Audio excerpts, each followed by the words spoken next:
for him. I'm thankful for him because he is the one that said to me, you follow your call. Let those around you take care of the rest. None of these people ever compared themselves to others. None of these people ever said, well, if we can, then you can. All of these people said over and over, God put a call in you. God created us all with individual gifts. No one can deny it. No one can take those gifts away from you. And I'm reminded that the woman in today's text, she does not object to God's mercy for others. She does not say, well, if they get it, then I can't. In fact, she too wants it. She's seen it. She knows what it's like. She stands up for her faith when seemingly vile words are pointed at her. This text teaches me a valuable lesson. While mercy may have begun in Israel, it cannot stay there and does not end there. Nor can we put an end to it anywhere. This woman is persistent even when Jesus ignores her. Even when Jesus does what I believe is testing her, her faith does not waver. She has to hear the disciples urging Jesus to send her away. She's making a scene. Ain't that a shame? She has set her mind to it, and she's going to get liberation through God's grace and mercy for not just her daughter, but for herself. Lord, may we be more like her. There's a question that came up this week in my studies. What would it mean for the church to follow Jesus into the toxic waste areas of the world? What would it mean for the faithful to fret less about how we have always done it this way and listen more to the cries of those that tradition considers unclean or unwanted? How would it be for the church to stand up for the least and the last and the lost and the lonely? In the face of vile things that we read and hear daily. What would it mean in today's world for the church not to test people's faith, but to celebrate and respect it, and to welcome all with radically open arms and hearts and doors? Do we have the strength and compassion and faith to behave like this woman? To stand up and say, oh no, answer the way he does to prove a point. To show us and the disciples all something. Our faith will be tested. Be strong. You need to be persistent in your faith like she is. You need to be about the radical work of God's love and grace. Don't succumb to your desires to lash out, to be mean, to create division. Faith is real. Faith can be hard. Our faith causes us to be the brother of Herod would have to say about that. Are we willing to stand up for our faith in God, that all children of a heavenly parent, that we are all created in God's image, that we will never look into the eyes upon someone who God does not love or did not create? And Jesus responds to this woman. Woman, purity and faithfulness are shown ultimately by how the church speaks and lives out the radical hospitality of God. What does that look like for you? Differences in this woman's ethnicity, heritage, religion, gender, they all separate her. What separates you? Does it matter? Her faith is stronger than any of it. When the situation is real, her faith sustains her.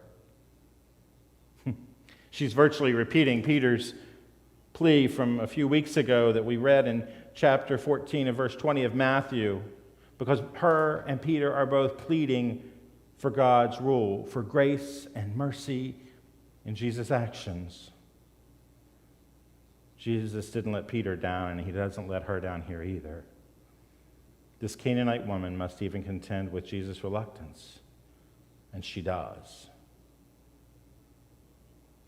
I wonder, again, about the gentleman that Dorothy wrote about. Answer the call to ministry the way that some women, some LGBTQ people do, or the way people of color have had to endure. Would they be able to stand up and make it? Would they be able to withstand the societal and traditional boundary making and push back? Through prayerful relationships with God, Jesus understood his mission in the world. He's not deterred from his ultimate redemptive purpose. Instead, I believe this text for us today has a great lesson. I believe Jesus was teaching a great lesson. Be of strong faith. This woman, someone else not even supposed to be speaking to Jesus, she has this faith. So can you. I believe Jesus taught us all a valuable lesson that day. I believe this woman, once again, a woman in the Bible, teaches us a strong lesson of faith. Can we follow her lead? Can we follow Jesus with that conviction? Can we love our neighbor, every neighbor, with that faith? Can you seek to learn from and lean into a stronger faith that says, this is my Jesus, this is my faith. God's love and grace are real, and I'm here to share it with everyone I meet.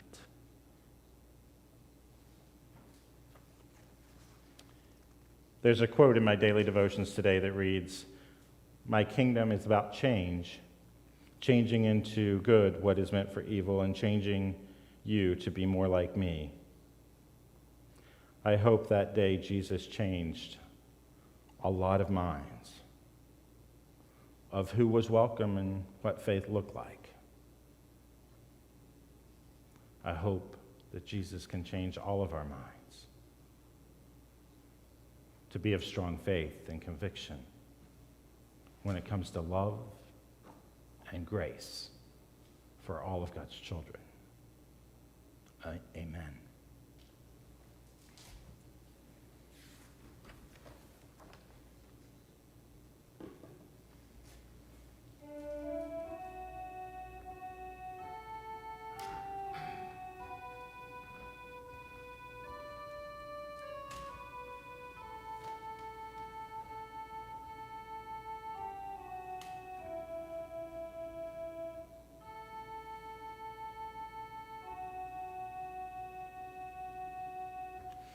Just as I am, will receive, will welcome, pardon, cleanse, relief, because thy promise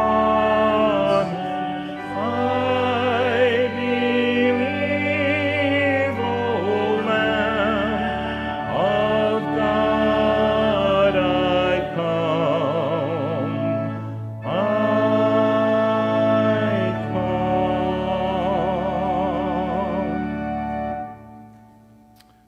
Do this. Don't allow others to place fence posts. Don't you build a fence around your grace and love from your heart.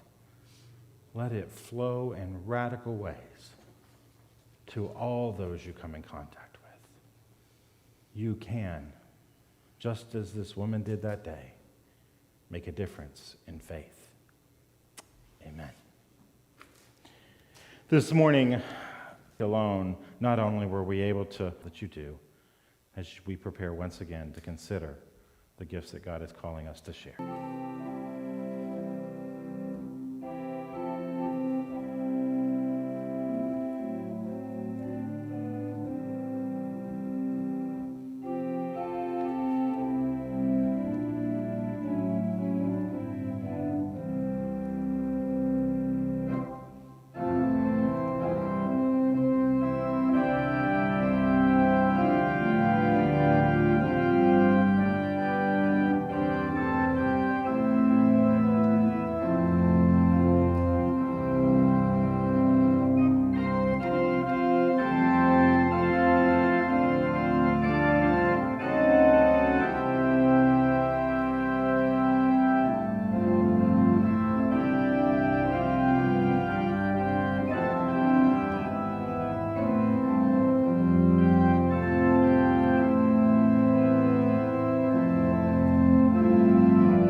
Would you please join me? Praise God, from whom all blessings we go.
The good news, Jesus has paid it all. All of our souls have been ransomed. Every person you meet. Go from this place, from wherever you are, into your week, stay and always. Amen.